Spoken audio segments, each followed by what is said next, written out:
చేసి షేక్ హసీనాని వదిలిపెట్టడమే. సో దానిపై ఇంతవరకు ఇక్కడ కూడా సెంట్రల్ గవర్నమెంట్ రియాక్ట్ అయిన దాఖలాలు ఏం చేయబోతోంది, ప్రభుత్వం ఎందుకు సైలెంట్గా ఉందనుకోవాలి? ఖచ్చితంగా అంటే షేక్ హసీనా సంబంధించినటువంటి అంశాలతోటే ఇటు బంగ్లా భారత్ మధ్య కొంత ఉద్రిక్తమైనటువంటి పరిస్థితి నెలకొనే వైపు బంగ్లాదేశ్ ప్రభుత్వం కూడా గతంలోనే భారత్ కూడా ఒక లేఖ కూడా రాయడం జరిగింది. ఖచ్చితంగా షేక్ హసీనాని విడుదల కూడా చేయాలని చెప్పేసి కూడా వారు ఆ లేఖలో ప్రస్తావించినటువంటి పరిస్థితి నెలకొంది. దాని తర్వాత భారత్ ప్రభుత్వం స్పందించలేదు. కానీ ఇప్పుడు కొంత ఉద్రిక్తమైనటువంటి పరిస్థితి నెలకొన్నాయి. బంగ్లాదేశ్ లో ఉన్నటువంటి ఢాకా ఆ ప్రాంతాల్లో కూడా కొంత ఉద్రిక్త నెలకొంది. నిన్న లాఠీ చార్జ్ కూడా కొనసాగినటువంటి పరిస్థితి నెలకొంది. అక్కడ ఉన్నటువంటి భారతీయులపై కూడా నడి రోడ్డుపై దాడి చేసి హత్య చేసినటువంటి సంఘటన కూడా చోటు చేసుకున్నాయి. కానీ భారత ప్రభుత్వం మాత్రం ఎట్టి పరిస్థితుల్లో బుద్ధి చెప్పేటువంటి విధంగా ప్రయత్నాలు కూడా కొనసాగుతున్నట్టు కూడా తెలుస్తున్నాయి. ఎందుకంటే బంగ్లాదేశ్ ప్రభుత్వం వ్యవహరిస్తున్నటువంటి తీరు, భారతీయులపై జరుగుతున్నటువంటి దాడి సంబంధించినటువంటి అంశాలు ఇక్కడ మరోవైపు చూస్తున్నాము. ఇక్కడ కొంతమంది స్టూడెంట్స్ కూడా వారు ఆందోళన చేసేందుకు కూడా వారు ఇక్కడికి వస్తున్నటువంటి ఆ దృశ్యాలు కూడా కనిపిస్తున్నాయి. కేవలం ఢిల్లీకి సంబంధించినటువంటి వారు కాకుండా ఇంకా అనేక ప్రాంతాల నుంచి కూడా ఖచ్చితంగా బంగ్లాదేశ్ ఢిల్లీలో ఉన్నటువంటి హై కమిషన్ వద్ద కూడా పెద్ద ఎత్తున ఆందోళన చేసేందుకు ఇటు యూనివర్సిటీకి సంబంధించినటువంటి విద్యార్థులు కావచ్చు, ఇంకా ఢిల్లీ, హర్యానా, పంజాబ్ ఇటు చుట్టుపక్కల ఉన్నటువంటి విద్యార్థి సంఘాలందరూ కూడా పెద్ద ఎత్తున ఢిల్లీకి కూడా చేరుకున్నటువంటి ఆ దృశ్యాలు కూడా కనిపిస్తున్నాయి. రైట్ నవీన్, అంటే ఈరోజు ఉదయాన్నే హిమంత బిశ్వ శర్మ అస్సాం ముఖ్యమంత్రి కూడా మాట్లాడుతూ ముందుగా మందిస్తున్నాము, ఆ తర్వాత సర్జరీ చేస్తాము అంటున్నారు బంగ్లాదేశ్కి. సో బంగ్లాదేశ్కి బార్డర్ షేరింగ్ ఏరియాలో అస్సాం కూడా చాలా కీలకమైన రాష్ట్రం. సో అక్కడ హిమంత బిశ్వ శర్మ మాట ఎలా అర్థం చేసుకోవాలి? మందిస్తున్నాము, ఆ తర్వాత సర్జరీ చేస్తాము. సో అంటే తన ఉద్దేశం ఏంటి, ఎటువంటి ట్రీట్మెంట్ జరుగుతోంది, ఎటువంటి యాక్షన్ ప్లాన్తో గవర్నమెంట్ సిద్ధంగా ఉంది?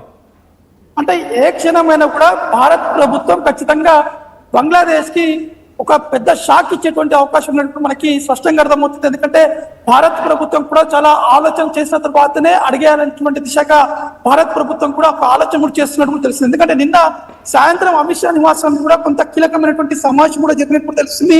ఇంటర్నల్ గా ఉన్నటువంటి సెక్యూరిటీ ఏజెన్సీ సంబంధించినటువంటి వారితో పాటు ఇటు సరిహద్దులు ఉన్నటువంటి పోలీసు ఉన్నత స్థాయి అధికారులతో కూడా అమిత్ షా నివాసంలో ఒక సమావేశం కూడా ఏర్పాటు చేసి ఏ విధంగా ముందుకు వెళ్ళాలి, బంగ్లాదేశ్ ప్రభుత్వం వ్యవహరిస్తున్నటువంటి తీరు సంబంధించినటువంటి అంశాలపై చాలా సీరియస్ గా ఉన్నట్టు తెలిసింది. కాబట్టి ఈ అంశాలని కూడా ఖచ్చితంగా వారికి తగిన బుద్ధి చెప్పేటువంటి విధంగా కూడా భారత ప్రభుత్వం సరైనటువంటి యాక్షన్ ప్లాన్ వేస్తున్నట్టు తెలిసింది. ఎందుకంటే ఇప్పుడు భారత ప్రభుత్వం ఎక్కడైనా కూడా ఏ దేశానైనా కూడా ఏదైనా చేయాలంటే ఖచ్చితంగా మొదటిగా మౌనం పాటిస్తుంది, దాని తర్వాత ఒకసారిగా అటాక్ చేస్తున్నటువంటి సిచ్యువేషన్ గతంలో పాకిస్తాన్ సంబంధించినటువంటి అంశాలు కూడా మనం చూసాం. కానీ ఇదే తరహాలో బంగ్లాదేశ్ కూడా బుద్ధి చెప్పేటువంటి ఆ పరిస్థితులు మళ్ళీ మరికొద్ది గంటలు లేదా మరికొద్ది రోజుల్లో వచ్చేటువంటి అవకాశం కూడా తెలుస్తుంది. I mean as of now Bangladesh నుంచి భారత్ కి వ్యతిరేకంగా కుట్రలు జరుగుతున్నాయి. దీని వెనుక డెఫినెట్ గా పాకిస్తాన్ హస్తం ఉందనేది ఎవరు చెప్పినా చెప్పకపోయినా అది ముమ్మాటికి నిజం.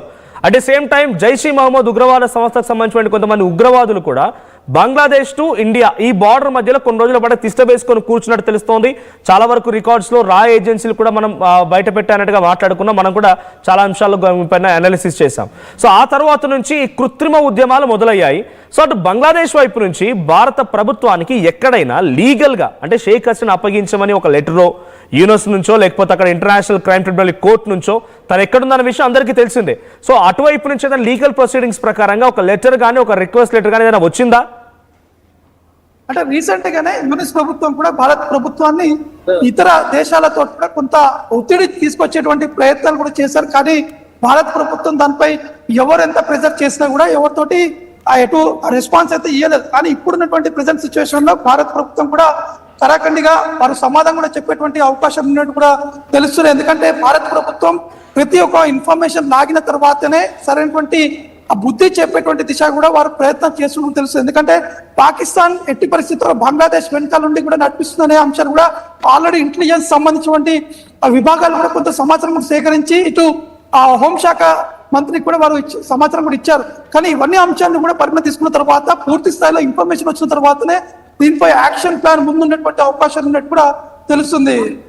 నవీన్, ఒకసారి మీరు చుట్టూ అక్కడ బంగ్లాదేశ్ హై కమిషన్ దగ్గర ఎటువంటి హై టెన్షన్ ఉందో ఒకసారి please go around and show the visuals. అక్కడ ఏం జరుగుతుందో ఒకసారి చుట్టూ చూపించే ప్రయత్నం చేయండి. చూపిస్తాను. నేను ఇక్కడ కొంతమంది ఆందోళనకారులు కూడా ఉన్నారు, వారి దగ్గర ఉన్నటువంటి ప్లేకార్డ్స్ కూడా ఒకసారి చూపించేటువంటి ఆ ప్రయత్నం చేస్తున్నాను.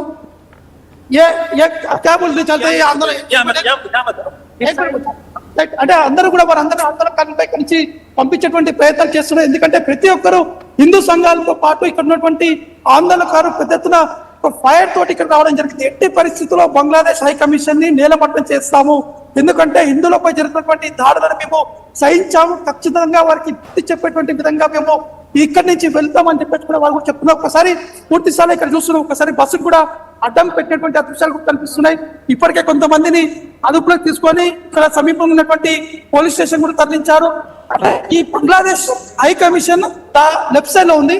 ఇక్కడ ఆందోళన చేస్తున్నటువంటి వారు ఈ రైట్ సైడ్ లో పూర్తి స్థాయిలో బస్సుని అడ్డం పెట్టి బారికేడ్స్ ఏర్పాటు చేసి 3 అంచెల బారికేడ్స్ కూడా ఏర్పాటు చేసి వారిని లోపల కూడా అనుమతించట్లేదు. కానీ ఎట్టి పరిస్థితులు మాత్రం సాయంత్రం వరకైనా సరే మేము ఇక్కడనే ఉంటాము, ఖచ్చితంగా బంగ్లాదేశ్ ప్రభుత్వం క్షమాపణ చెప్పేంత వరకు కూడా మేము ఇక్కడనే ఉండి ఆందోళన చేస్తామని చెప్పేసి కూడా ఇక్కడ ఉన్నటువంటి ఆందోళనకారులు కూడా చెప్పడం జరుగుతుంది. ఒక్కసారి ఆ చుట్టూ చూపించండి, ఎటువంటి పోలీస్ హై టెన్షన్ ఉంది, పోలీస్ పహార ఏ రకంగా ఉంది, అక్కడికి ఎంతటి స్థాయిలో జనం చేరుకున్నారు చూపించండి.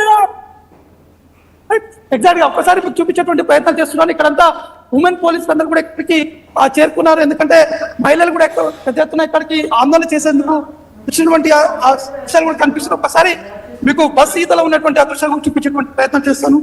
ఇక్కడ పూర్తి స్థాయిలో ఆందోళనకారులందరూ కూడా నిలిపివేశారు. ఇక్కడ పెద్ద ఎత్తున పోలీసులు ఎవరిని కూడా అనుమతించట్లేదు. ఎస్, ఒక్కసారి మీకు పైనుంచి రిజల్ట్స్ కూడా చూపించేటువంటి ప్రయత్నం చేస్తారు. ఒకసారి ఇక్కడ పూర్తి స్థాయిలో కూడా పోలీసులు ఎవరిని ఆ దగ్గర కూడా అనుమతించట్లేదు. పెద్ద ఎత్తున ఆందోళనకారులందరూ కూడా ఆ రోడ్ ఆ బారికేడ్స్ అవుతుందే వారిని ఆపివేశారు. ఆ దృశ్యాలు కూడా మనకు కనిపిస్తున్నాయి. Right, thank you Naveen, thank you for the updates. మొత్తంగా షేక్ హసీనా బంగ్లాదేశ్ ప్రధానిగా ఉన్న సమయంలో అక్కడ రిజర్వేషన్లకు సంబంధించి ఒక వివాదం రాజుకుంది. ఆ తర్వాత ప్రభుత్వానికి వ్యతిరేకంగా నినాదాలు కొనసాగి ఎక్కడికక్కడ జనమంతా రోడ్లపైకి ఎక్కారు. ఇదే క్రమంలో కొంతమంది మైనార్టీలుగా అక్కడ ఉన్నటువంటి హిందువుల పైన కూడా, అక్కడ హిందువుల శాతం కేవలం 7% మాత్రమే, 1,30,00,000 మంది హిందువులు ఉన్నారు బంగ్లాదేశ్లో. అయితే హిందువులకి వ్యతిరేకంగా మైనార్టీలు, క్రిస్టియన్లు, హిందువులు, సిక్కులు వీళ్ళందరికీ వ్యతిరేకంగా చాలా పెద్ద ఎత్తున నినాదాలు కొనసాగించడం, వారిపైన ఒక ఇబ్బందికర సిచ్యువేషన్ క్రియేట్ చేయడంతో షేక్ హసీనా లిబరల్గా ఉండాలి, అందరినీ అలర్ట్ చేయండి, కంట్రోల్ చేయండి అని చెప్పి పోలీసులకు ఆదేశాలు జారీ చేయడంతో పాటుగా వారిని అడ్డొస్తే వారిని పని పట్టండి అని చెప్పి కూడా ఆదేశాలు జారీ చేశారట. దీంతో చాలా మంది అక్కడ అంతమొందించారు పోలీసులు. దీంతో ఇంటర్నేషనల్ క్రైమ్ ట్రిబ్యునల్, అంటే తను అక్కడి నుంచి అలా జరిగినా, అంత స్ట్రిక్ట్గా వ్యవహరించినా, అంతమొందించిన తర్వాత కూడా అక్కడ పెద్ద ఎత్తున ఇంకా ఆందోళనలు ఇంకా శృతిమించిపోయాయి, ఇంకా ఎక్కువైపోయాయి. షేక్ హసీనా నివాసాన్ని, షేక్ హసీనా ఉన్నటువంటి కార్యాలయాన్ని, తన గదిని, తను ఉన్నటువంటి ఆ రూమ్తో పాటుగా అల్మారా, తను బట్టలు దాచుకునే అల్మారాని కూడా పూర్తిగా ధ్వంసం చేసి సోఫాలు ఎత్తుకెళ్లారు, డైనింగ్ టేబుల్స్ ఎత్తుకెళ్లారు, టీవీలు ఎత్తుకెళ్లారు, తన చీరలను తగలబెట్టారు. ఒక రకంగా ప్రాణాపాయ పరిస్థితిలో నుంచి షేక్ హసీనా తప్పించుకొని భారతదేశానికి వచ్చి శరణార్థిగా మారిపోయింది. ఇక్కడ నన్ను కాపాడండి అని చెప్పి శరణార్థిగా వచ్చారు. సో భారత ప్రభుత్వం గతంలో తనకు అవకాశం ఇచ్చింది, ఇక్కడ ఉండడానికి అవకాశం ఇచ్చింది. తను ప్రస్తుతానికి భారతదేశపు సంరక్షణలోనే ఉన్నారు.